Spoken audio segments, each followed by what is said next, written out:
La particolarità delle foibe è che continuarono a guerra finita.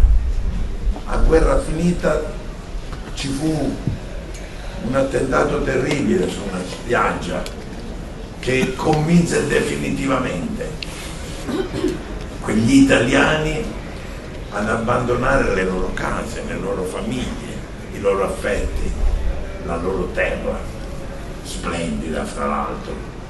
C'è una canzone che dice che in Istria anche le pietre parlano italiano e continuano a parlare italiano, adesso in grande sintonia con chi non parla italiano.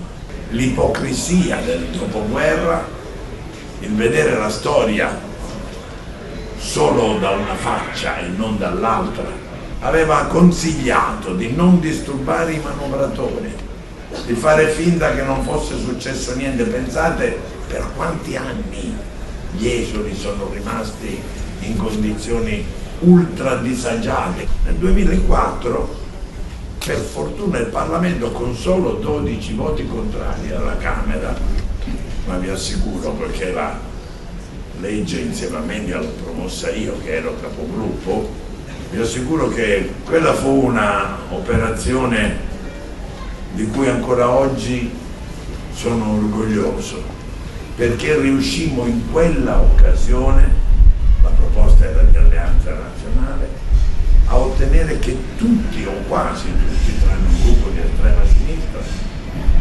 aderissero alla proposta di legge che voleva fare un po' di tardiva giustizia per tanti uomini, tante donne, tanti bambini.